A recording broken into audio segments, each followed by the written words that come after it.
Intérieur Meurtre, ça parle d'un sujet noir, d'un sujet fort. On parle quand même d'une personne qui doit en tuer une autre. C'est un sujet de société. C'est une comédie avant tout. C'est-à-dire qu'il y a un sujet sombre, noir, mais je veux qu'on essaie d'en rigoler quand même. C'est une idée du metteur en scène de nous réunir. Et ça a matché assez rapidement. Ouais, très vite. Encore aujourd'hui, il m'a offert un disque de Demis Roussos. Il n'y a que les gens qui sont proches de moi qui m'offrent des cadeaux comme ça. Donc c'est que l'ambiance se passe bien. Et tout de suite, j'ai senti que ça pouvait marcher. Et ça a matché. Je pense qu'ils s'apprécient pas mal. En tout cas, ils font bien semblant. Et moi, ça me fait bien marrer, quoi. Moi, tueur, c'est pas un métier qui m'interpelle plus que ça.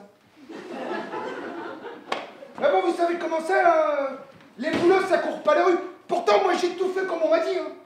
Moi, quand j'étais petit, on m'a dit, petit, toi, t'es pas malin, ça, il faut vite que tu le comprennes. Eh ben, je sais pas si j'ai été vite, mais je l'ai compris. Le but, c'était vraiment de faire Avignon. Donc, on a commencé par jouer ici, le rodé ici, puis on a fait Avignon. Et Avignon, ça apporte toujours un truc fou, parce que le fait de jouer tous les jours, chaque jour, on ne lâche pas l'affaire. Chaque jour, on peut corriger, amener, se tromper, se planter, douter. Et tous ces éléments font que, malgré tout, on avance. Mais ouais, non, Avignon, ce qui est bien, c'est qu'on joue 23 fois d'affilée et qu'on peaufine les petits détails que jouer toutes les semaines ou tous les 15 jours ne nous laisse pas le temps de faire. C'est vraiment un échange permanent entre les comédiens, entre nous. Ça veut dire que, en fait, je prends du plaisir sur cette pièce, pas que quand je les vois jouer, même quand on travaille, même quand on est en train de bouger la voiture, de monter, il se passe toujours quelque chose parce qu'on s'amène toujours des idées, des histoires. En fait, on a envie de se marrer tout le temps. Et c'est aussi ça, cette pièce. Moi, je suis censé être le tueur, celui qui a la mission de tuer quelqu'un. Et lui, c'est la victime. Voilà. Qui, dans la pièce, va devenir un petit peu mon bourreau à un certain moment, quoi. En fait, au début, ça commence vraiment par l'introspection des deux personnages, avec un qui dit pourquoi est-ce que je vais mourir et l'autre qui dit pourquoi est-ce que je dois le tuer.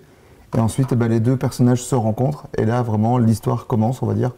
Et ces deux personnages vont... ça va un peu se retourner, en fait. Il y a un mix entre, je trouve, les frères Dardenne et l'emmerdeur avec Francis Weber, c'est-à-dire qu'on a un truc très sérieux, avec un thème très intéressant, et derrière, il y a une vraie envie de déconnade et de rigoler, et de s'amuser, et de prendre tous les codes de la comédie et de les mettre sur un sujet qui est, somme toute, pas très rigolo, quoi. Je compte jusque 3, et puis je le bute. Allez, j'ai fait tout à l'heure, c'est pas grave. Allez, c'est pas possible, il y a quand même un bien moyen de se poser la tête, merde. Si je lui disais que c'est pas moi. Eh, c'est bien ça, non? Bah oui, il s'est peut-être trompé de personne. Avec la dégaine qu'il a, ce serait pas impossible. Hein. Eh, je veux bien mourir, moi. Mais pas à la place de quelqu'un d'autre. Si je dois partir, c'est en mon temps et en mon heure. Il doit bien y avoir un moyen de gagner quelques minutes, je sais pas. Avec eux, il y a une proposition à la minute. Alors, il y en a qu'il faut jeter, souvent. il y en a qu'on garde. Mais ce que je trouve passionnant, c'est ça, c'est qu'on est en création permanente. Et j'ai pas le sentiment de voir le même spectacle à chaque fois. T'es d'accord avec moi? Je suis entièrement d'accord avec toi. Il est toujours d'accord avec moi. C'est pour ça qu'on s'entend bien. C'est comme ma femme. Enfin, moi, chiant, quoi. Mais Ce qui est intéressant sur Avignon, c'est qu'on nous a proposé du festival de rue. J'adorerais jouer ça sous une autoroute, par exemple, avec les voitures qui passent. On est dessous, avec des gros projets partout. J'aimerais jouer ça sur un parking de supermarché. J'aimerais jouer ça dans une carrière, dans une usine désaffectée. C'est vraiment une pièce qu'on peut amener n'importe où et se servir du son ambiant. Enfin, c'est vraiment quelque chose qui me plairait. Et je crois que la rue, c'est une super idée et je pense qu'on va... On vient d'entendre que vous voulez jouer sur l'autoroute, patron. On voulait juste vous dire que faut d'abord en parler avec nous, financièrement, tout ça, on a des conditions salariales. D'accord. D'accord. Bah, vous voulez juste que vous soyez au courant, l'autoroute, ça ne vous dérange pas, mais financièrement, il faut en parler. Voilà. Donc, je prends les décisions et je prends un pourcentage. Ça marche. C'est toi qui te permets, là, hein? T'as peut-être quelque chose à me dire, non? Pourquoi moi? Pourquoi j'aurais fait ça, moi? Pourquoi j'aurais fait ça? Je suis pas fou, moi. Surtout que je suis pas tout seul. Je sais pas, t'as peut-être envie de rentrer en communication avec moi, t'as peut-être quelque chose à me dire, il y a peut-être quelque chose dans l'hospitalité que je t'offre qui ne te comprend pas, t'as peut-être envie de me dire un truc, c'est le moment. Alors là...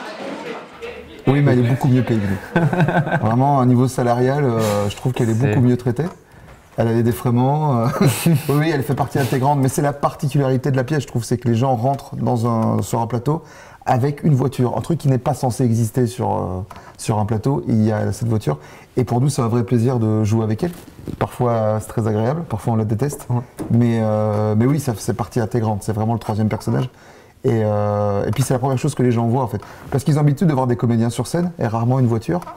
Et du coup, quand ils rentrent, ça les plonge dans un univers qui, je pense, est celui du metteur en scène et des Gavroche aussi, qui est un peu de faire des choses inhabituelles, quoi. Tu vas faire le coup du vertige, c'est ça, hein? Tu vas croire que t'as jamais sauté du plongeon de 10 mètres à piscine? Ah si, j'ai déjà sauté du plongeon. Bon, c'était pas du 10 mètres, c'est du 3 mètres. Et puis là, c'est pas pareil parce qu'il n'y a pas d'eau en dessous. Mais enfin, bien sûr qu'il n'y a pas d'eau! On n'est pas dans une piscine! Il n'y a pas d'eau, il n'y a pas de pédélu, c'est normal, bordel de merde! Gérard Depardieu. Oh,